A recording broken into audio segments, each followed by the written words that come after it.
Alors, on poursuit ce matin le survol des livres de la Bible avec le Cantique des Cantiques. Comme vous le savez, c'est une série où une prédication par livre. C'est approximatif. Parfois, il va y avoir 2 livres dans une même prédication, mais et le but, c'est de nous permettre de lire la Bible en ayant déjà la mise en contexte du livre. Alors, quand les livres sont courts, dans la série, ça vient, les prédications sont plus fréquentes. Alors, on en a eu une dimanche passé, on en a une autre cette semaine. La semaine prochaine, ça va être Ésaïe. Et ça tombe bien parce que Ésaïe, c'est le prophète qui annonce, peut-être plus que les autres, la venue du Messie. Puis après ça, on va revenir à Actes parce que ça va prendre un petit bout de temps. Ésaïe, c'est quand même le plus long. Non, c'est pas le plus long de la Bible, mais peut-être le plus gros. Il y a 65 chapitres. Les psaumes en ont 150, mais souvent, il y a des chapitres qui sont tellement courts. Alors, voilà. Donc, ce matin, on est dans le Cantique des Cantiques. C'est un livre qui est unique dans son genre. Ceux qui l'ont lu, vous avez remarqué que c'est totalement unique. Et on a l'impression de lire l'intimité d'un homme qui écrit une lettre d'amour à sa bien-aimée et sa bien-aimée répond. Et il y a des passages qui sont plutôt explicites. Le livre nous situe au niveau du mariage entre un homme et une femme, mais son enseignement le plus significatif est de démontrer combien le Seigneur aime son peuple. On va voir ça. Et les Juifs ont toujours compris et apprécié ce livre pour sa valeur allégorique, c'est-à-dire comme une déclaration d'amour de Dieu envers son peuple. D'où le titre de la prédication. Et la réponse de son peuple envers Dieu. Et d'après un auteur que j'ai consulté, ce livre était lu dans les synagogues à la fête de la Pâque. Alors, comme texte clé, on va lire au chapitre 8, les versets 5 à 7. Qui est celle qui monte du désert appuyée sur son bien-aimé? Je t'ai réveillé sous le pommier, là même où ta mère t'a conçu, là où t'a conçu celle qui t'a enfanté. Mets-moi comme un sceau sur ton cœur, comme un sceau sur ton bras, car l'amour est fort comme la mort, la jalousie est dure comme le séjour des morts. Ces fièvres sont des fièvres brûlantes, une flamme de l'Éternel. Les grandes eaux ne peuvent éteindre l'amour et les fleuves ne le submergeraient pas. Quand un homme offrirait tous les biens de sa maison contre l'amour, on ne ferait que le mépriser. Alors que le Seigneur bénisse sa parole, on va prier. Père éternel, on est devant ta parole et on croit que c'est toi qui parles dans ta parole. Et non seulement tu parles, mais tu nous parles à ton peuple particulièrement. Et Seigneur, on te prie que tu nous donnes d'être réceptifs, que tu nous donnes d'être concentrés, vraiment être à tes pieds, assoiffés de recevoir. Et Seigneur, on veut te prier de bénir ta parole en nous, qu'elle puisse renouveler nos intelligences, corriger nos mauvaises pensées, nos mauvais gestes. Et Seigneur, qu'elle vraiment elle puisse être une lumière sur notre sentier. Amen. Le titre du livre est comme un superlatif. La semaine passée, on a vu l'expression « vanité des vanités ». J'avais mentionné que c'est la même structure que les expressions « roi des rois » ou « seigneur des seigneurs » ou même le « saint des saints ». Alors, c'est une façon de dire, d'exprimer un superlatif. Un superlatif, c'est qu'il n'y en a pas de plus grand, de plus élevé. Ici, c'est le cantique des cantiques, c'est-à-dire que c'est le cantique par excellence. C'est comme si on disait que parmi tous les cantiques qui existent, un seul mérite vraiment cette désignation, et c'est le cantique des cantiques. Et le Nouveau Dictionnaire biblique résume en disant que cette formulation signifie que c'est le cantique par excellence, le plus beau d'entre eux. En passant, s'il y en a qui veulent se gâter, là, le Nouveau Dictionnaire biblique d'Emmaüs, il commence à dater de quelques décennies. Mais ça, c'est un beau cadeau à se faire, il est vraiment bien. Le style du livre, il est poétique. Hein? On est dans les livres de la sagesse, qui commence avec Job et qui se termine avec le Cantique des Cantiques. Mais en fait, il s'agit d'une suite de poèmes que s'échangent des personnes. Et depuis, toujours concernant le style, comme j'ai mentionné, vous remarquerez que le style est parfois explicite et même très évocateur sur le plan sexuel. Le romantisme est à l'honneur et le langage laisse sous-entendre un double sens. Chapitre 4, versets 12 à 16. « Tu es un jardin clos, ma sœur, ma fiancée, une fontaine close, une source scellée. Tes ruisseaux arrosent un verger de grenadiers aux fruits exquis, avec des troènes et du nord et du safran, du roseau aromatique et du cinnamon, avec tous les arbres qui donnent de l'encens, de la myrrhe et de l'aloès, avec tous les meilleurs aromates. C'est une source des jardins, c'est un puits d'eau vive, ce sont des ruissellements du Liban. Éveille-toi, vent du nord, viens, vent du sud, souffle sur mon jardin et que ses aromates s'en exhalent. Que mon bien-aimé entre dans son jardin et qu'il mange de ses fruits exquis. »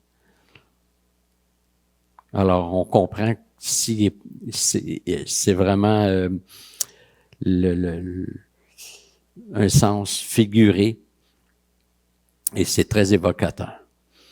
Et il était de tradition chez les anciens Israélites de ne pas permettre aux jeunes hommes de lire le livre avant l'âge de 30 ans. C'est ça, c'est quand même Mark Dever qui a écrit ça dans son livre. Dans l'histoire de l'interprétation, hein, il y a toujours une histoire de l'interprétation. On ne commence pas à interpréter les textes bibliques en 2021. Depuis qu'ils sont donnés, il y a des interprétations. Et il y a plusieurs approches qui ont été adoptées pour ce livre. Je vais en mentionner juste deux. La première, elle est allégorique, c'est-à-dire que le livre n'est rien d'autre qu'une allégorie et ça ne présenterait pas des individus qui ont existé. Et le seul sens de ce livre serait de présenter l'amour de Dieu pour son peuple. La deuxième approche, elle est typologique. C'est la même chose que allégorique, sauf que il y a vraiment des personnes qui sont des personnes réelles qui sont représentées par les personnages qui sont mentionnés. Donc, le message reste le même, mais pour un, ce n'est c'est une histoire inventée pour décrire l'amour de Dieu pour son peuple. Pour les tenants de l'approche typologique, ça décrit vraiment des personnages qui ont existé, mais le but, c'est de faire ressortir l'amour de Dieu pour son peuple. Il y a d'autres approches, mais je vous les épargne. Et avant d'aller au développement du livre, puisqu'il est question d'un mariage dans ce livre, pour bien apprécier la portée du message, on va regarder certains éléments du mariage dans la Bible. Ça va être très bref, très survol. La première, c'est que le mariage reflète la pluralité qu'il y a en Dieu. Genèse 1, 26 à 28. Dieu dit, et en hébreu, Dieu est pluriel, hein, le nom de Dieu est un nom pluriel, Elohim. Et quand ça se rapporte au Dieu d'Israël, le verbe est toujours au singulier. Autrement dit, on pourrait pratiquement traduire « les dieux dit ». Faisons l'homme à notre image, selon notre ressemblance, pour qu'il domine sur les poissons de la mer, sur les oiseaux du ciel, sur le bétail, sur toute la terre et sur tous les reptiles qui rampent sur la terre. Dieu créa l'homme à son image. encore une fois, les dieux créa l'homme à son image, les dieux le créa à l'image de les dieux, hommes et femmes, les dieux le créa. Vous voyez qu'il y a une pluralité en Dieu, c'est un nom pluriel, et cette pluralité se reflète par le mariage. Donc, le mariage reflète la pluralité qui est en Dieu. Dieu les bénit et Dieu leur dit, soyez féconds, multipliez-vous, remplissez la terre et soumettez-la. Dominez sur les poissons de la mer, sur les oiseaux du ciel et sur tout animal qui rampe sur la terre. Donc, la pluralité. Il y a aussi la complémentarité. Le mariage reflète Dieu dans la complémentarité. Évidemment, nous sommes à l'image de Dieu, et surtout toujours, et moi c'est Henri Blocher qui m'a fait découvrir ça, une image n'est qu'image. Par contre, l'image n'est jamais identique à l'original. On ne peut pas humer la senteur d'une fleur en respirant la photo de cette fleur-là. L'image, c'est pratiquement vide. L'image n'a de raison qu'en fonction de l'original. Et on ne s'alimentera pas à partir de denrées dessinées sur une feuille. L'homme et la femme, image de Dieu, ne sont que des reflets. En même temps, c'est le plus haut standard d'une créature. Il n'y a pas d'autres créatures qui sont créées à l'image de notre Dieu. Même les anges. Mais quand on parle de complémentarité en Dieu, nous n'insinuons pas qu'il manque de quoi en chacune des personnes qui doit être complétée. Chaque personne de la Trinité est Dieu, parfaitement Dieu et totalement Dieu. Il y a plusieurs images qui ont été, plusieurs illustrations qui ont été proposées pour tenter d'expliquer la Trinité. En fait, les images sont pratiquement toutes des distorsions, mais il y en a une que j'avais vue, puis elle, je l'ai trouvée pas mal bonne. Imaginez tous les segments qui forment le contenu de cette boîte-là, tous les segments qui passent de là à là. Si on les met tous ensemble, ça forme tout le contenu. Mais on peut faire le même exercice avec tous les segments qui passent de haut en bas. Ça couvre le même contenu. Et on pourrait faire la même chose dans la profondeur. Quand on dit qu'il y a une complémentarité dans les personnes de la Trinité, c'est pas dans ce qu'elles sont, mais dans ce qu'elles font. Le Père a décrété, le Fils accomplit et le Saint-Esprit applique. Je pense que c'est dans le Corinthiens 8, j'ai pas la référence. Il parle de Dieu, le Père, de qui tout existe, et du Fils, par qui tout existe. Le changement de préposition nous montre que le Fils, il est l'agent du Père. C'est par le Fils que le Père agit. Donc, il y a une complémentarité dans ce qui est fait. C'est pas le Père qui est mort à la croix, c'est le Fils. Mais dans leur personne, les trois personnes sont égales, co-substantielles. Elles sont pleinement Dieu sans de dire, ils se complètent dans leur être. Alors que nous, à l'image, on est déjà des êtres finis. Fini au sens de, on a une finitude, on est limité. On n'est pas Dieu. Par conséquent, on se complète. C'est vrai dans le mariage, c'est vrai en Église. C'est exactement le même principe.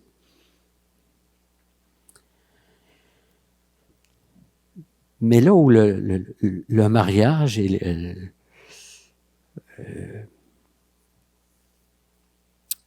joue un rôle des plus importants, c'est que le mariage reflète la relation entre Dieu et son peuple. À chaque fois que j'enseigne des cours de préparation mariage ou que je prêche dans un mariage, je dis le mariage ne nous appartient pas. À des nouveaux mariés, je leur dis, vous entrez dans une institution qui ne vous appartient pas. Ça appartient à Dieu. Ça veut dire que le mariage n'est pas un petit projet qu'on se fait, on va se faire un petit nid d'amour. Le mariage est là pour servir Dieu ensemble. Et le mariage reflète la relation entre Dieu et son peuple. Puis Dieu présente la relation qu'il a avec son peuple comme une relation conjugale. Et j'ai déjà mentionné que l'homme sans Dieu, il est comme une veuve. Il est comme un orphelin. Dieu demande de prendre soin de la veuve et de l'orphelin. Ben, dans le salut, dans l'Évangile, ben, on n'est plus veuf ou veuve, on est marié à Jésus-Christ, puis on n'est plus orphelin, nous avons un Père.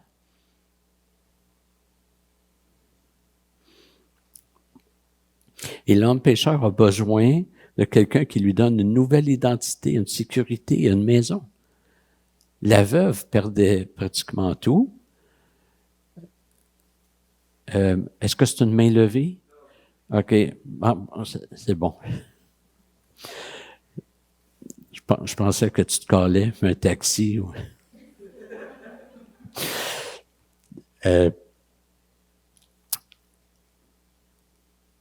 La veuve était dépourvue, à moins que ses enfants prenaient soin d'elle, s'ils étaient assez grands. Mais une femme qui perdait son mari quand les enfants étaient jeunes, c'était l'horreur. Et dans l'Ancien Testament, plusieurs passages dénoncent Israël dans ses infidélités, le comparant à une femme adultère. On maintient le langage du mariage. Et même une prostituée. Ésaïe 54, versets 5 à 8. Car celui qui t'a fait est ton époux, l'Éternel des armées est son nom. Et ton Rédempteur est le Saint d'Israël, il se nomme Dieu sur toute la terre. Car l'Éternel te rappelle comme une femme abandonnée, dont l'esprit est affligé.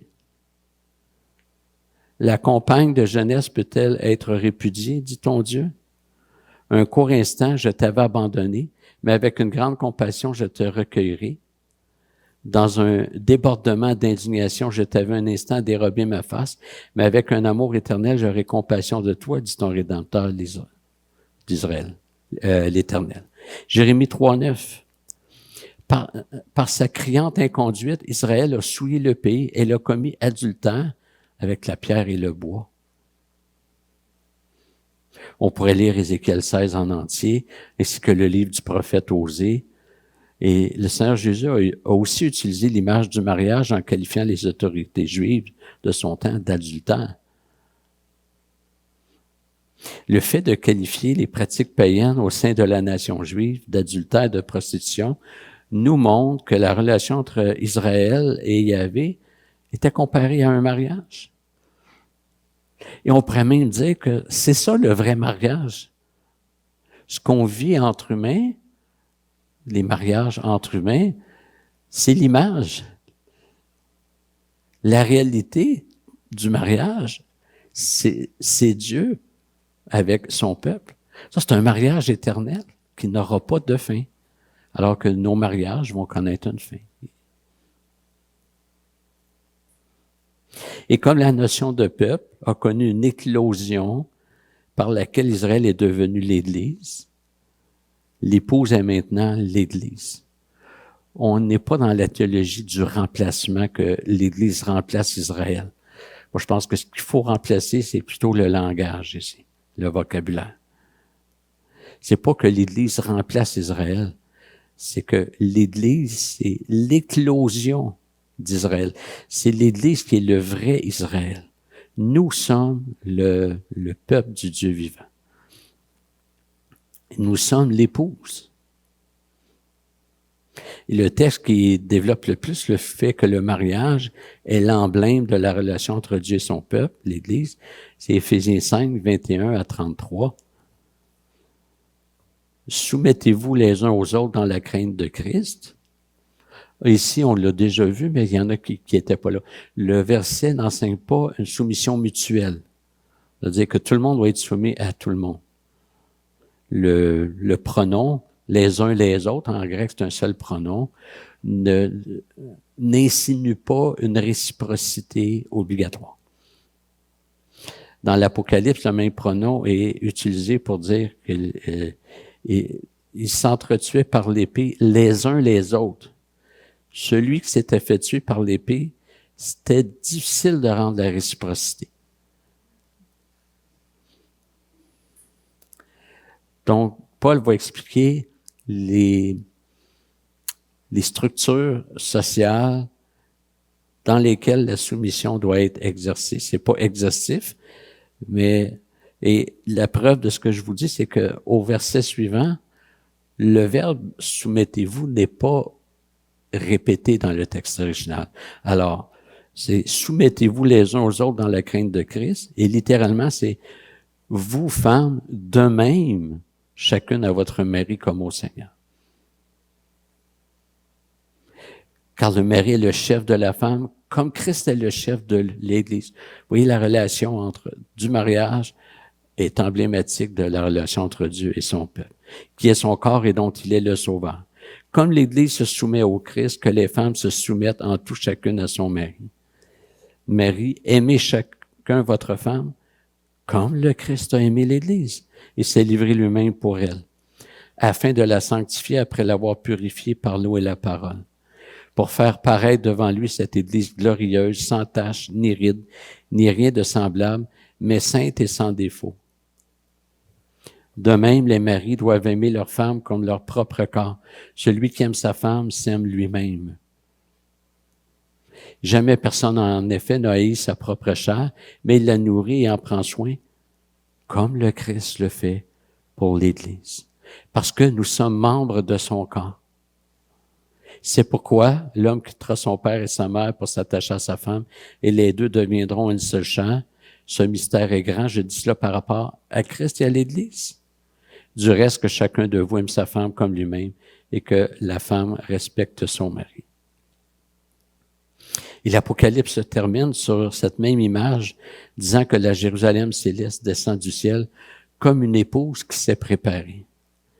Lorsqu'on lit le Cantique des Cantiques, on doit considérer ce fait que le mariage est l'emblème de la relation entre Dieu et son peuple. Encore une fois, le vrai mariage, c'est Dieu avec son peuple. Et nous reflétons cela dans les mariages humains. Il n'y a pas juste le mariage qui reflète la pluralité, la complémentarité. L'Église, on reflète ça entre nous aussi. Mais dans le mariage, c'est reflété. Donc, le Cantique des Cantiques nous enseigne sur le mariage. Ça nous montre qu'il y a une grande liberté dans la vie sexuelle d'un couple marié.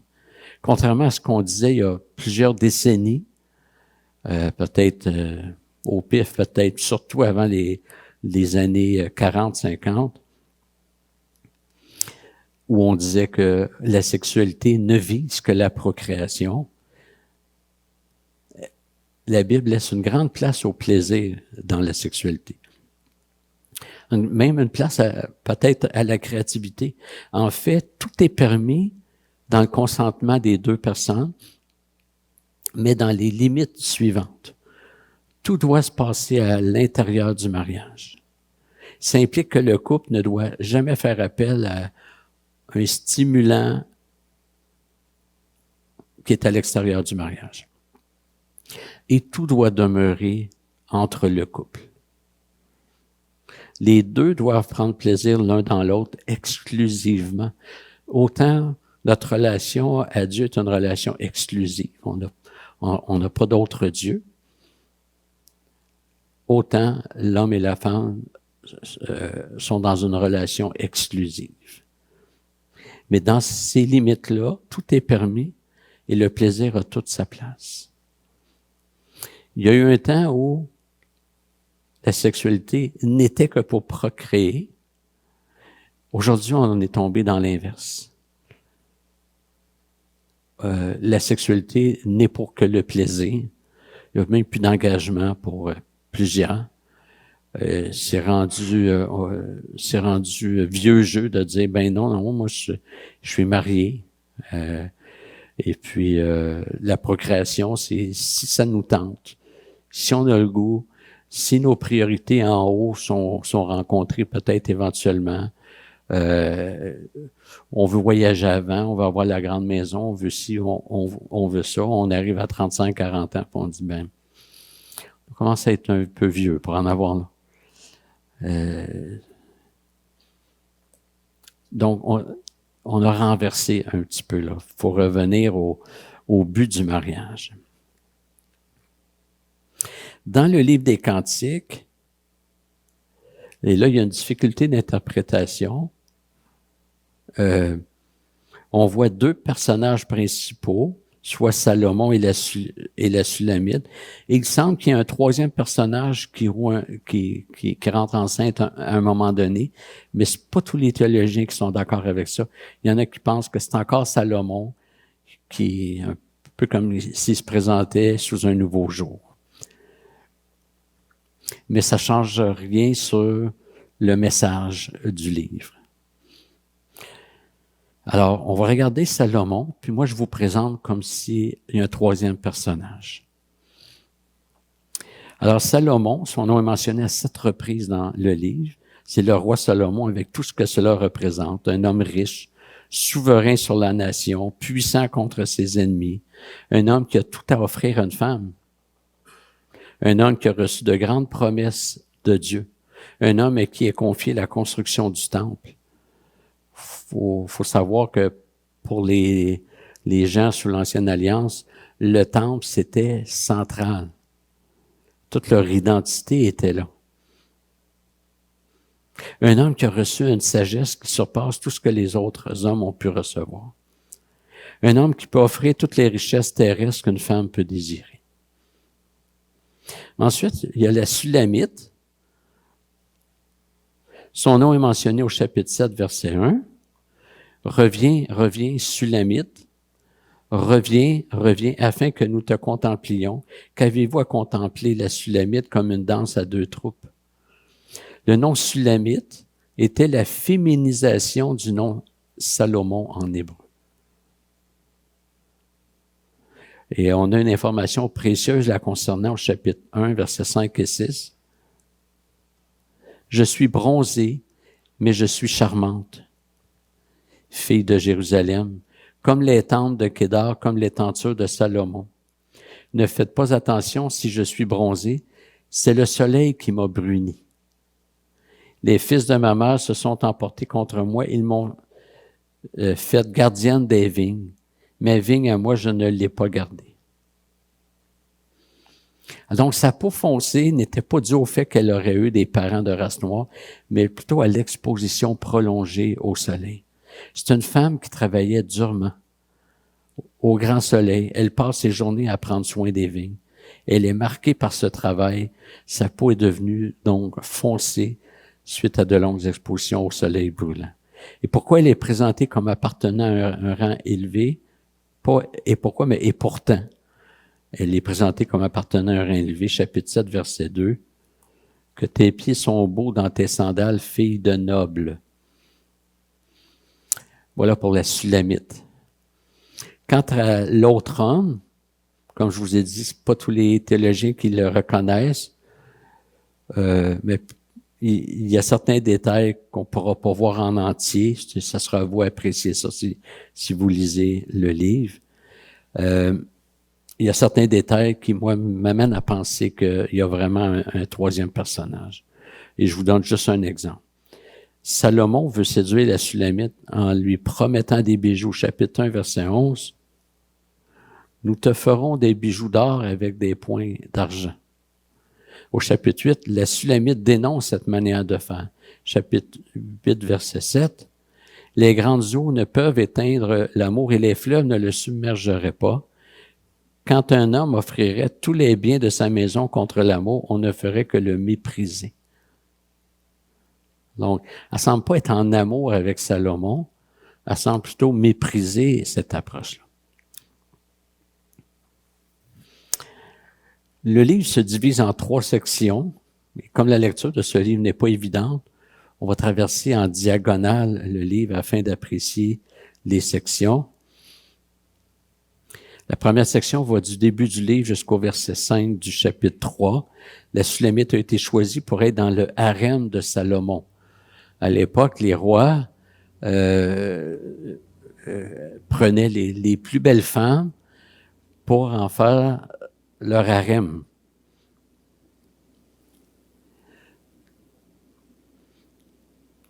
Et ce harem est présenté dans le livre sous la désignation « Les filles de Jérusalem ».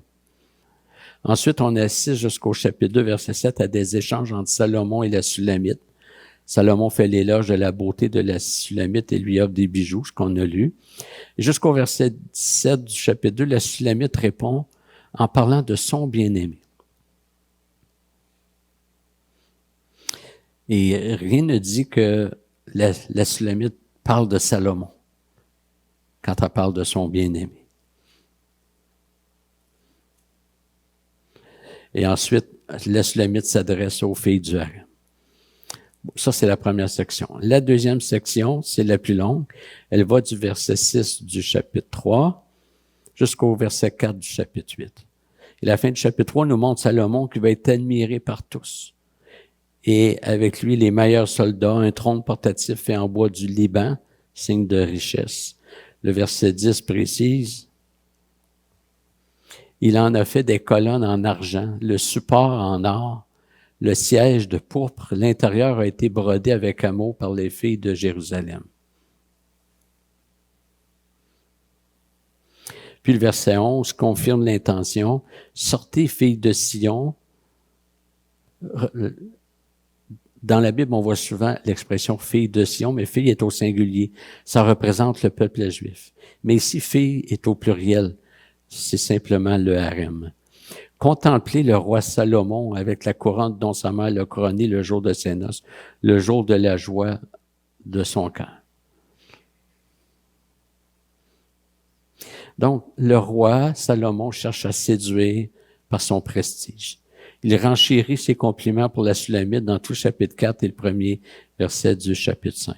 Ensuite, jusqu'au verset 3 du chapitre 6, la Sulamite discute de ses amours avec les filles du harem. Elle leur dit que son cœur est pour son bien-aimé. Puis à partir du verset 4, les compliments de Salomon reprennent en présentant la Sulamite comme l'unique parmi toutes les femmes autour de Salomon. Chapitre 6, versets 8 et 9. Les reines sont 60, les concubines 80, les jeunes filles sont innombrables. Unique est ma colombe, ma parfaite. Elle est l'unique de sa mère, la plus resplendissante pour celle qui lui donna le jour.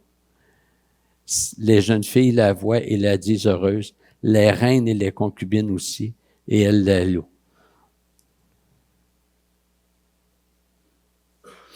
Donc, Salomon ici, c'est une manière un petit peu à mot couvert d'offrir à la Sulamite de devenir sa femme et de devenir reine. Donc, Salomon débute par des compliments, il offre des bijoux. La Sulamite résiste. Elle trouve ça méprisable. Salomon lui offre le trône de la reine. Et jusqu'au verset 9, Salomon persiste. À partir du verset 10, la Sulamite dit tout haut aux filles du harem que ce que son cœur ressent pour son bien-aimé. Et ce, jusqu'au chapitre 8, verset 4. La troisième section va du verset 5 du chapitre 8 jusqu'à la fin du livre. Et c'est le dénouement. Elle réaffirme son amour inconditionnel pour celui qu'elle aime. Maintenant, la portée théologique que nous apporte ce livre. Quel est le message qui se cache derrière ces écrits? D'abord, il y a certainement une portée alimentée par les symboles que le livre utilise, symboles très présents dans les écrits juifs. On les invente pas, ces symboles-là, hein. On les découvre dans les écrits juifs et très souvent c'est confirmé, surtout dans l'Ancien Testament, évidemment. Et je vous en ai mis quelques-uns qui étaient en force chez les Juifs. Le vin représente la joie, si on voit ça dans la Bible même. Le renard, l'ennemi. La biche représente la grâce. La vigne, c'est Israël, ça c'est Ésaïe 5 en parle, Jérémie 5, je pense aussi. Et l'union d'un homme et d'une femme représente la relation entre Dieu et son peuple. L'histoire de la Sulamite, une paysanne prise dans le palais, rappelle la situation du peuple juif. Un peuple de bergers qui a demandé un roi, malgré les avertissements que le Seigneur lui avait adressés. En 1 Samuel 8, versets 7 à 20 que je vous lis. L'Éternel dit à Samuel, écoute la voix du peuple dans tout ce qu'il te dira. Donc le peuple vient de demander un roi à Samuel. Car ce n'est pas toi qu'il rejette, c'est moi qu'il rejette pour que je ne règne plus sur eux. Ils agissent à ton égard comme ils ont toujours agi depuis que je les ai fait monter d'Égypte jusqu'à aujourd'hui. Ils m'ont abandonné pour rendre un culte à d'autres dieux. Maintenant donc, écoute leur voix, mais avertis-les solennellement et fais-leur connaître les droits du roi qui régnera sur eux. Samuel redit toutes les paroles de l'Éternel au peuple qui lui demandait un roi. Il dit, voici les droits du roi qui régnera sur vous. Il prendra vos fils et il en disposera pour ses chars et parmi ses cavaliers. Ils courront devant son char. Il en disposera comme chef de 1000 et il en disposera comme chef de 50, aussi bien que pour labourer ses terres, récolter sa moisson et fabriquer ses armes de guerre et l'attirail de ses chars. Il prendra vos filles comme parfumeuses, cuisinières et boulangères. Il prendra les meilleurs de vos champs, de vos vignes et de vos oliviers, et les donnera à ses serviteurs. Il prendra la dîme de vos semences et de vos vignes, et la donnera à ses chambellans et à ses serviteurs. Des chambellans, c'est des gouverneurs. Il prendra les meilleurs de vos serviteurs, de vos servantes et de vos jeunes gens, et vos ânes, et il s'en servira pour ses travaux. Il prendra la dîme de votre petit bétail, et vous-même deviendrez ses esclaves. Ce jour-là, vous crierez contre votre roi que vous vous serez choisi, mais ce jour-là, l'Éternel ne vous répondra pas. Le peuple refusa d'écouter la voix de Samuel. Non, dirent-ils, il y aura un roi sur nous. Et nous aussi, nous serons comme toutes les nations. Notre roi nous jugera. Il sortira devant nous et conduira nos guerres. Ce que le peuple voulait, c'est un roi comme les autres nations avaient. C'est-à-dire un roi de même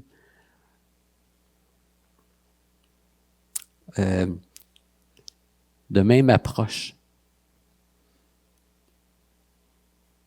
Et Dieu leur a donné Saül. C'est Dieu qui leur a donné. Mais Dieu leur a donné pour qu'ils voient c'est quoi les conséquences, pour qu'ils goûtent à ça. Ça arrive que, comme chrétien, on désire quelque chose, puis que Dieu dise, OK, mais c'est pas l'idéal. Puis, pour qu'on comprenne que ce qu'on voulait, c'était pas la bonne chose.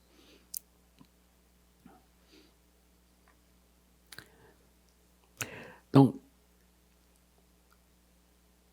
de son côté, la lutte de la Sulamite consiste à demeurer fidèle au berger qu'elle aime et ne pas se laisser séduire par le roi humain qui utilise des moyens de séduction comme les bijoux, les richesses, la sécurité et le prestige de devenir reine. En transposant cela à l'histoire d'Israël, le Cantique des Cantiques exhorte le croyant à garder son cœur pour le Seigneur. Ce berger qui n'offre pas tout le luxe ici-bas, tout le confort, tout le prestige, mais qui nous aime tendrement et qui nous promet une vie éternelle heureuse. Vous savez que le livre, que l'Épître aux Hébreux a été écrite parce que des Juifs s'étaient montrés sympathiques au christianisme, puis ils pensaient trouver la paix, la joie sans fin, c'est-à-dire plus de pleurs, plus de maladies, plus rien de ces choses-là, promises dans l'Ancien Testament. Et il était tenté de retourner au judaïsme en disant, finalement, Jésus-Christ, c'est pas le roi dont on a besoin. L'Épître a été écrite pour enseigner la théologie de l'attente messianique, qu'il y a des choses qui vont venir, mais qui ne sont pas pour le temps présent. Et ne vous laissez pas séduire par les choses du monde. La Sulamite est attachée à un berger. Elle le décrit en faisant ressortir ses attributs. Et la Sulamite repousse ce qui était le plus attrayant sur la planète. Les plus grandes richesses, la sécurité. En temps de guerre, le roi et la reine, en principe, sont protégés. La reine plus parce que le roi en Israël allait souvent au combat aussi. Mais la reine était protégée. Et elle avait des servantes, finalement, littéralement, c'est une vie de château. Hein? Donc, c'est ce qu'on lui offre. Et, je ne l'ai pas préparé, mais une fille dans un harem, c'était la pire chose. Parce qu'elle n'était pas prise comme reine. Elle pouvait souvent passer toute sa vie dans le harem et ne pas pouvoir se marier, pas avoir de famille. C'était pas rêvé comme vie. Alors, la Sulamite, elle est attachée à un berger. L'identité n'est pas mentionnée. Et elle se sent plus confortable dans ses bras qu'au palais royal. Et pour nous, croyants, nous ne recherchons pas le confort de cette vie présente. Nous ne nous inquiétons pas du manger, du boire et du vêtement. Même si ça nous arrive, ça m'arrive, mais on se ressaisit par les promesses de notre Dieu. Et Jésus dit que ce sont les païens qui les recherchent. Et on trouve notre confort dans les bras de notre Seigneur. Il est notre souverain berger qui promet de prendre soin de nous. Et tout comme les filles du harem voulaient convaincre la Sulamite de céder aux appels répétés de Salomon, le monde cherche à nous convaincre d'abandonner notre amour pour le Seigneur afin de céder aux chances superficielles de ce monde. Frères et sœurs, le grand message de ce livre, c'est que nous sommes aimés de toute éternité par notre souverain berger. Et à nous de voir les beautés du Christ, notre époux, qui dépassent les attraits du monde. Et préparons-nous parce qu'il y a des noces qui s'en viennent. Je ne sais pas si vous avez écrit ça à votre agenda. C'est un peu dur, il n'y a pas de date, mais il y a des noces qui sont devant nous. Les chants du monde sont faux, sont temporaires, ne livrent pas ce qu'ils promettent. Le monde utilise la séduction. Dieu utilise la conviction. Le Seigneur nous dit qu'il nous aime, il l'a démontré à la croix, ce qu'on va célébrer bientôt dans le repas du Seigneur. Aimons-le, chérissons-le, vivons pour lui. Ce berger qui en fait est le seul vrai roi. Que le Seigneur bénisse sa parole, on va prier. Père éternel, merci de rappeler ces choses. Notre âme a toujours besoin d'être rafraîchie par tes vives eaux. Seigneur, merci de nous rappeler que le monde n'a rien à nous offrir et que toi, tu nous offres tout dans la personne de notre Sauveur Jésus-Christ, ce berger qui s'est humilié, qui a donné sa vie pour ses brebis. Merci de ton amour éternel et indéfectible pour nous. Puissions-nous t'aimer en retour, Seigneur. Amen.